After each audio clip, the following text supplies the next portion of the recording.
Okay, what am I going to talk about today? Oh yes, I'm going to talk about the top jobs. That's the title of this thing, the top jobs. And particularly I'm thinking about the top jobs at the Bank of England and the BBC. Now recently we've had this George Entwistle geezer that's just got a really nice and massive payout of £450,000 for doing a job for 2 months that he knew absolutely nothing what was going on around him. The top manager had no idea about anything whatsoever, so it seems. I remember seeing him being interviewed, for example, as he come into his work.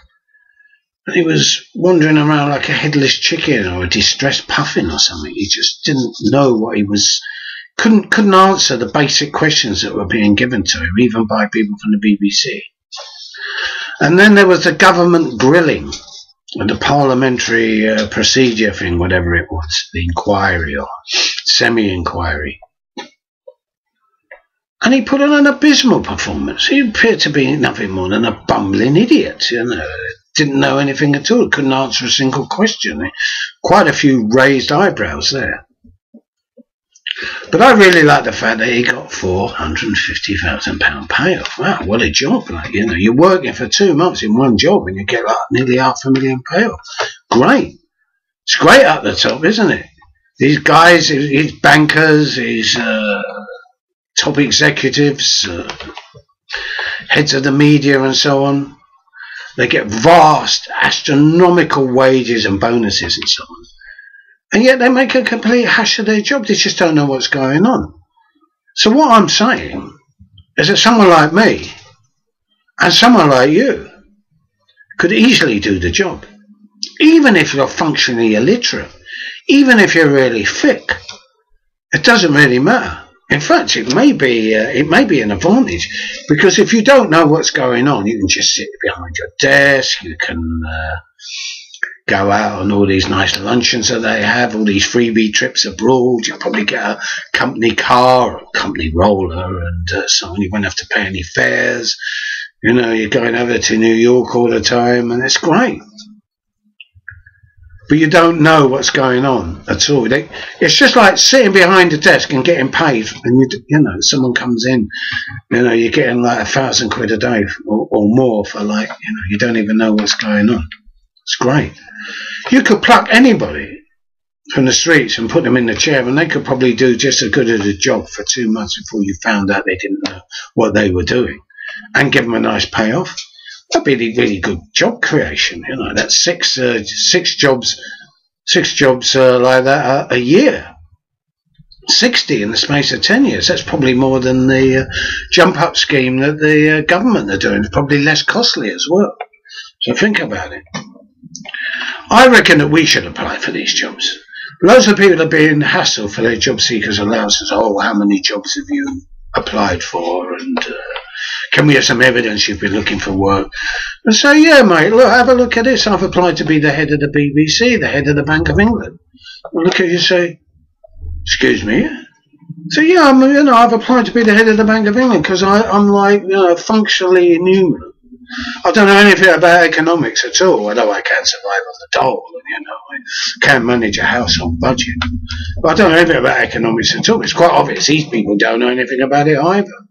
So therefore, if I was shooting in the blind, I'd probably hit more than them, because they're nothing more than failures all the way along the line, and they don't know what's going on. Look at the Bank of England. They've got some Canadian guy. As I was trying to explain to people, it's like Sven-Göran Eriksson. It was going to be the magic touch for the failure of the England team. You know, oh, we haven't got enough native talent. Let's get in some foreign talent. Well, fair enough. And what happened? Where's the silver? Where's the trophies? Where's the stuff? None at all. All he got was a fantastic, amazing salary for walking around looking gormless like Entwistle. In fact, the two of them, are they the same people? Why have they never been photographed together? They look very much the same with that domed forehead, glasses and the beady eyes and walking around like they had some sort of sex secret, which in the case of the Spunking Ben was Spunking Ben.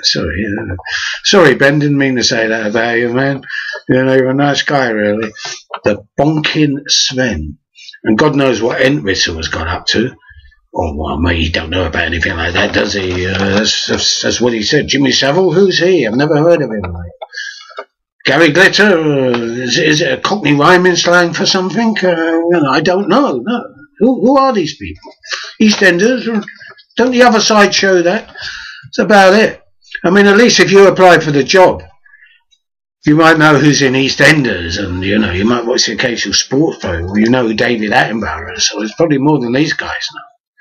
Mind you, you probably don't know, like, you know, what a good vintage wine tastes like, you know, if it's on the right side of the vineyard, and you probably haven't been to the right school. This is what really, and you haven't got a fucking Poncy accent, and you're not a Ponce, and you don't wear the Savile Row suits, then obviously you're not really fit for the job. But apart from that, we probably all got equal qualifications. So next time you're hassled at the door, just go along and say, I've applied for a top job at the Bank of England, the BBC and so on. I don't know anything about economics, I know nothing about broadcasting, do a better job than these people are total idiots. I'd be prepared to take a pay cut. You know, severance pay of 100,000 is good enough for me, mate. I'll go and up this and go live in a foreign country where it's nice and warm, you know.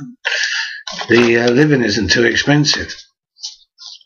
But no, these people are unfit. They're unfit to run the country. They're unfit to run everything, right? Not that we want to run it. I mean, I don't want to be the head of the Bank of England, really. Like, you know, I don't want that. And I don't want any of my friends to be. I think we should do away with the Bank of England. We don't need these people. We don't need these institutions. The economy could exist just as good without the Bank of England, but we've got to set up an alternative economy, a different economy, completely different from what it is now. Millions of people running it instead of a few hundred morons that don't know what they're doing. At least at base level, we might have some idea of what we're doing and know what to manufacture and how to spread out the goods and things like that, and how to run society and what to run it for, because society seems to be run for these rich people, these overpaid executives, the billionaires, oligarchs and so forth. That's who society seems to be run for. It's not run for us, and so therefore we do a better job. We need to get rid of these people, and we need to get rid of them quickly before they destroy the economy and before they even destroy the earth. So we've got to get rid of them. It's an urgent task. There'll never be a really intelligent and good leader or head of the Bank of England. They're all idiots. Mervyn King, Entwistle, morons. I don't know anything, except, as I say, how to chomp a cigar, how to drive around in a Rolls Royce, what side of the vineyard the wine come from, and so on, you know, how to enjoy truffles and so on. You know, that's what they know. They don't know anything else. These people are morons, just like the people in government. Morons. It's only because they've all been to Eton and Winchester and places like that. I was going to say that I was thinking of applying for the head of the Archbishop of Canterbury's job. They got a new guy in. I reckon I'd be really good at that. They always wear a funny hat. I know a little bit about religion. I don't believe in God, but I don't think that's any bar to being in the Church of England, do you? Not believing in God? I'm quite sure most of these people don't believe in God. They believe in something a bit less tangible than God. But, you know, to keep their flock together, people have got to have something to believe and so on. So, but I'm not really good at wearing one of those funny hats, so I wouldn't do the job.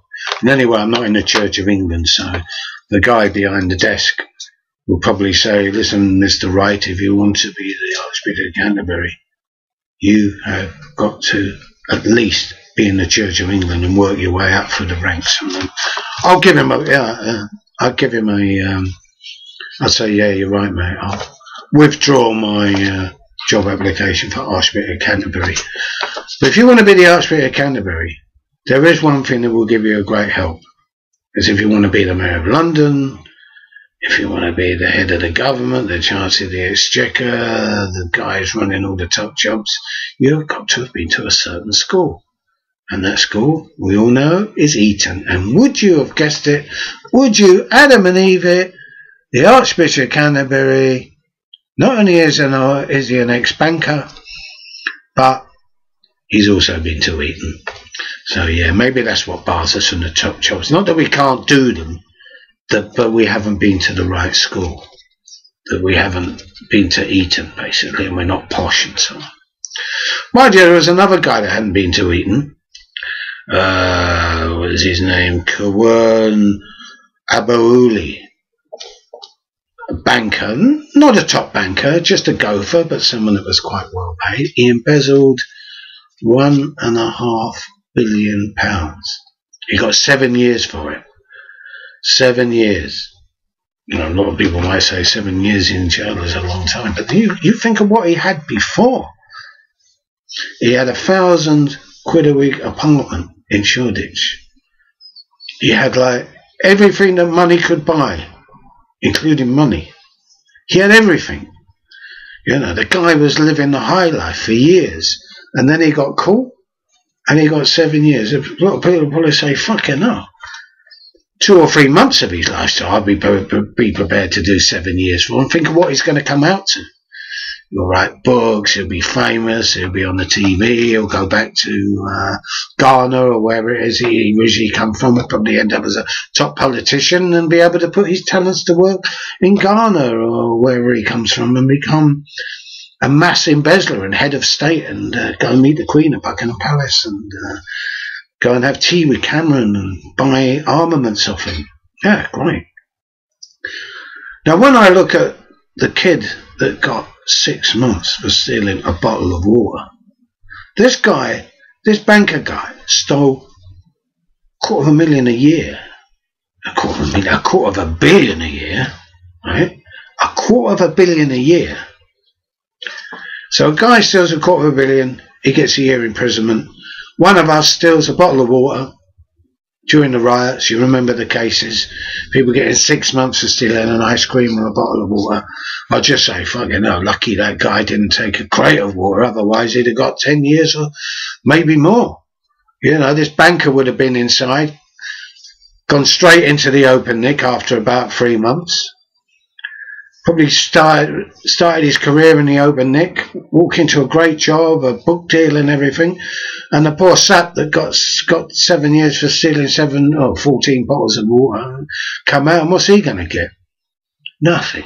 Be sleeping on the streets, never be able to get a job or anything.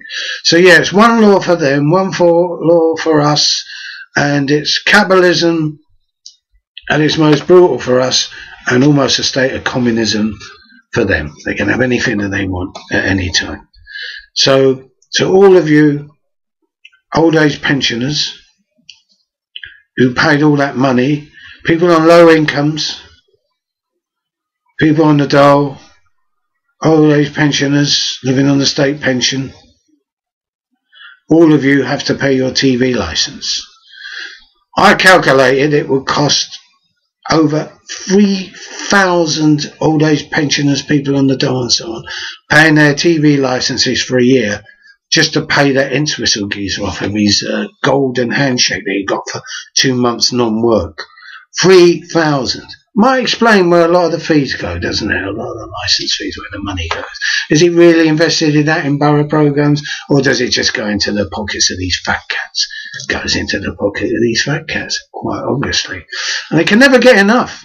Mr. Entwistle was saying, $500,000 is not enough. My pay that I earned during that period, it's not enough. The vast pension that I built up over that period, it's not enough. I need another 10,000 for the media appearances I did during my terrible ordeal over those 2 months, particularly when they were asking questions about Jimmy Savile and Newsnight. It's great, isn't it? You couldn't make it up, as somebody used to say.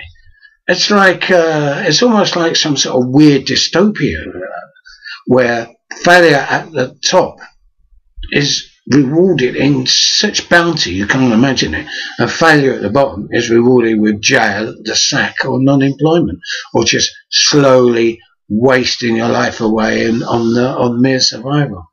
It's a great life at the top. So apply for those top jobs, folks. I'm not kidding you.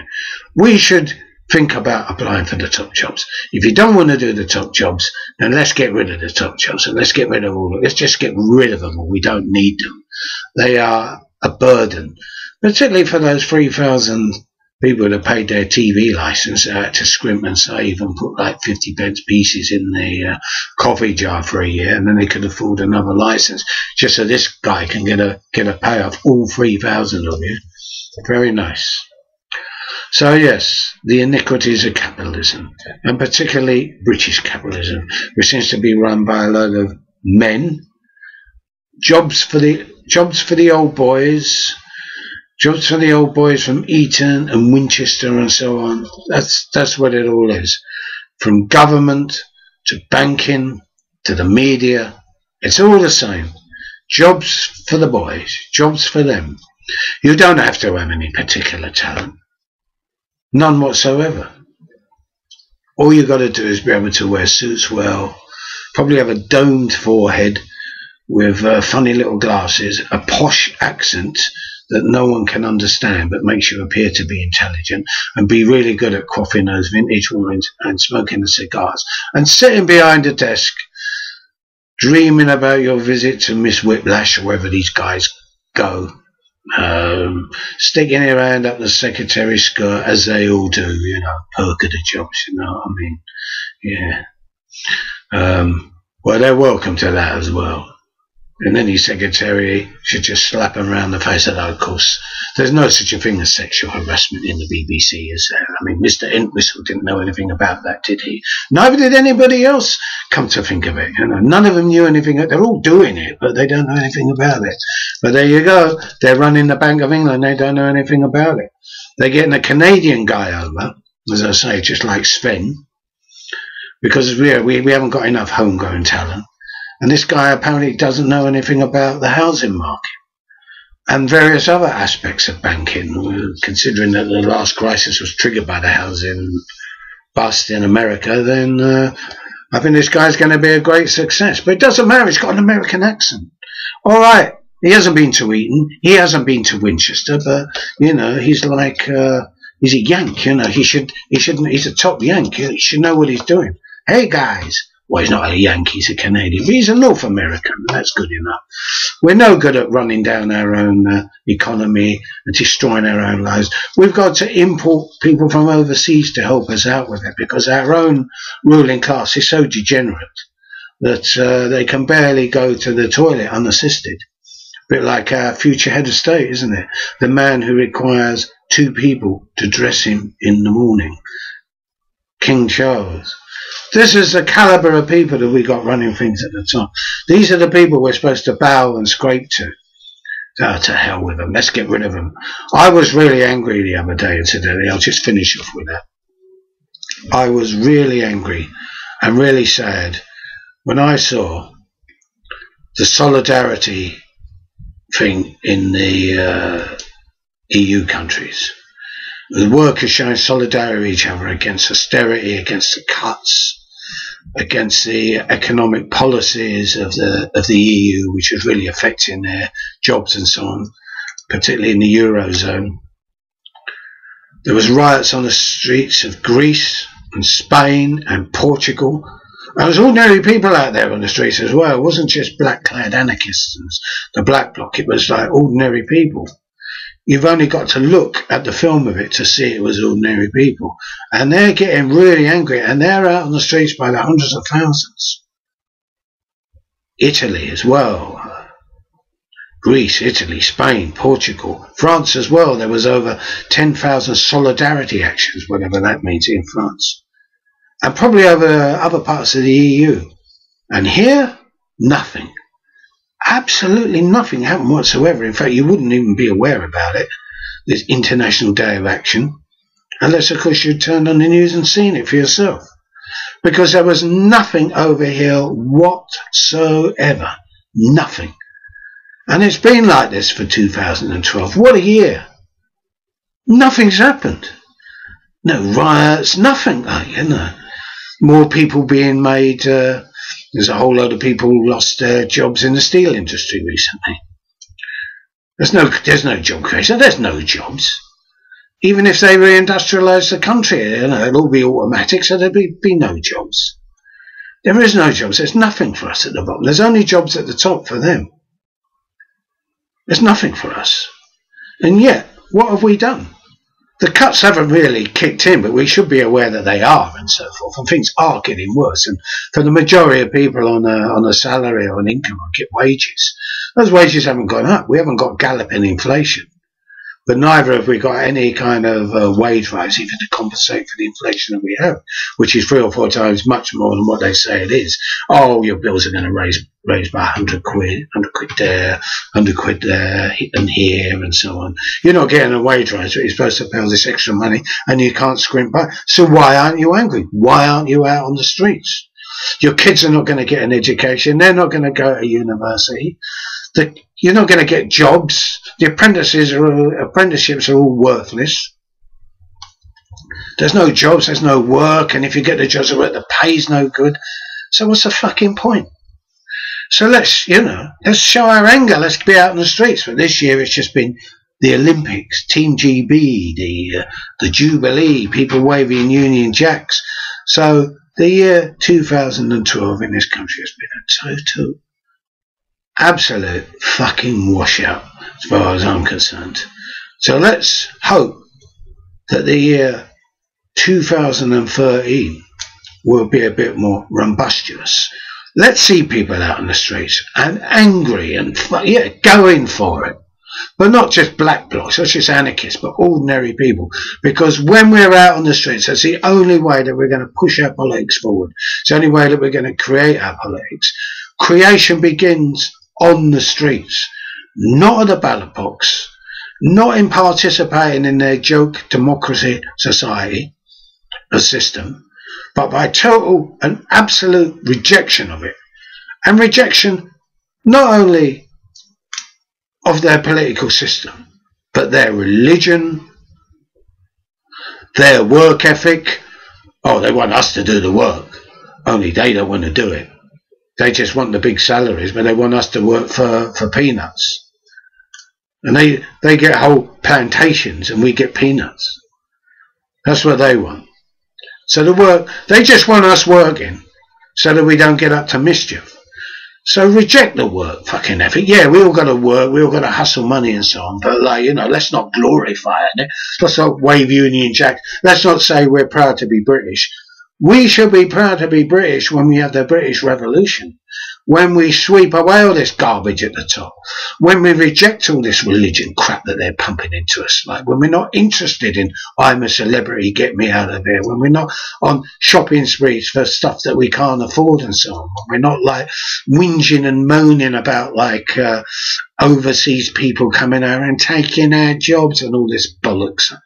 They're welcome to the fucking jobs because we're not going to fucking do them.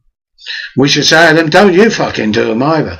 The farmer, if these politicians are so crazy about us working, let them work.